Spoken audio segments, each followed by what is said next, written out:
사사들이 이스라엘을 다스리던 시기에 유다 지역 베들레헴에 엘리멜렉과 나오미 부부가 있었습니다. 말론, 기럨 두 아들이 함께 살고 있었습니다. 그런데 그 지역에 흉년이 심하게 들어서 엘리멜렉 가족은 사해 건너편 이방 민족이 사는 모압 지역으로 이사를 가게 되었습니다. 그런데 그곳에서의 삶도 평안하지는 못했습니다. 엘리멜렉이 곧 죽었습니다. 두 아들은 모두 장성하여서 결혼을 했습니다. 그러나 모압에서 산 지 10년쯤 되었을 때 말론, 기럨 두 아들도 죽었습니다. 그때 나오미는 이스라엘 소식을 듣게 됩니다. 룻기 1장 6절.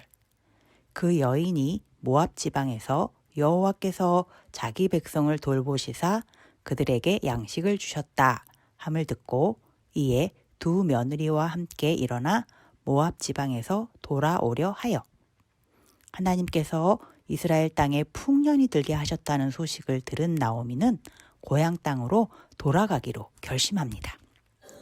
그때 나오미는 두 며느리들에게 모압에 남으라고 말합니다.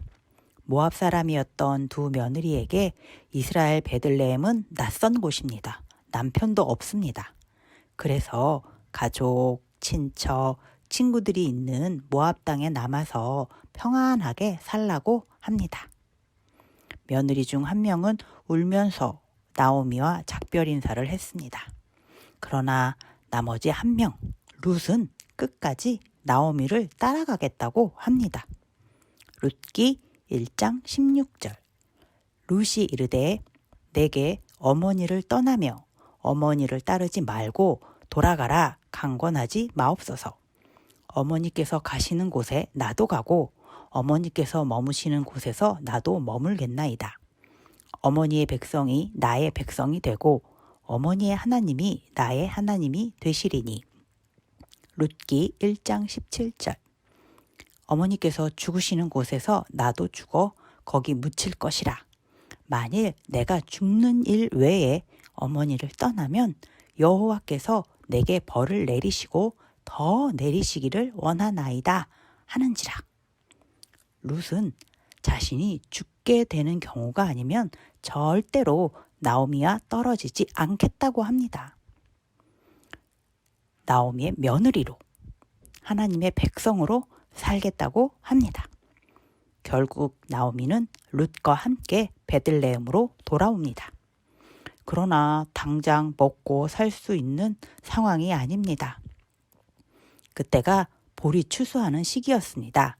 룻은 볼이 추수하고 떨어진 이삭이라도 주워보려고 밖으로 나가봤습니다. 레위기 19장 9절에서 10절. 너희가 너희의 땅에서 곡식을 거둘 때에는 너는 발 모퉁이까지 다 거두지 말고 네 떨어진 이삭도 줍지 말며 네 포도원의 열매를 다 따지 말며 내 포도원에 떨어진 열매도 줍지 말고 가난한 사람과 거류민을 위하여 버려두라. 나는 너희의 하나님 여호와이니라. 하나님은 추수 때 가난한 자들이 먹을 것을 얻을 수 있게 곡식 이삭을 남겨두라고 하셨습니다. 그러나 모든 사람이 하나님의 이 말씀을 다 지키지는 않았습니다. 다행히 룻이 이삭을 주우러 간 밭에는 이삭이 많이 남아 있었습니다. 밭 주인은 보아스라는 사람인데 나오미의 남편인 엘리멜렉에 가까운 친척이었습니다. 보아스가 룻을 보고 나오미의 며느리인 것을 알고 종들에게 룻이 보리 이삭을 많이 주울 수 있게 도와주라고 했습니다. 빵도 물도 나눠주게 했습니다.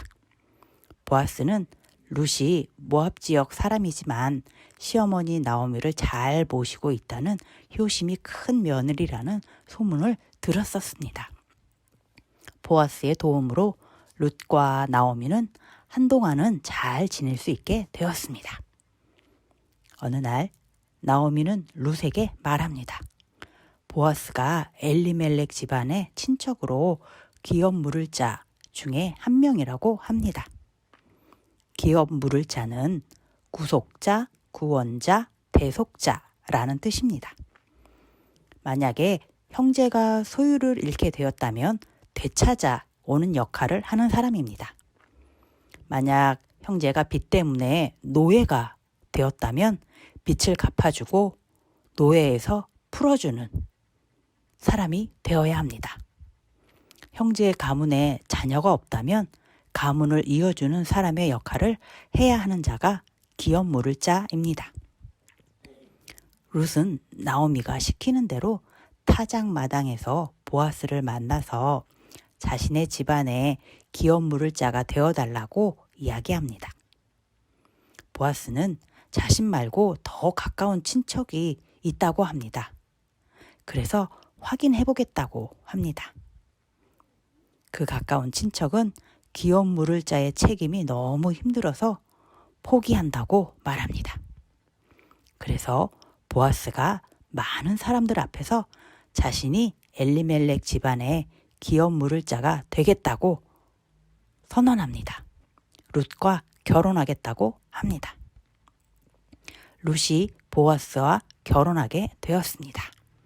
그리고 아들을 낳았습니다. 아들의 이름은 오벳입니다. 오벳은 엘리멜렉의 소유지를 상속받게 되었습니다. 우리에게도 기업 물을 자가 있습니다. 로마서 6장 23절 죄의 삭은 사망이요 죄인은 모두 지옥으로 갑니다. 사람은 모두 죄인입니다. 지옥으로 가야 합니다. 그러나 하나님께서 우리를 불쌍히 여기시고 우리를 죄에서 구원해 줄 기업 물을 자를 보내주셨습니다. 그래서 우리의 기업 물을 자가 우리 죄값을 대신해서 십자가에 죽으셨습니다. 우리의 기업 물을 자는 바로 예수님이십니다.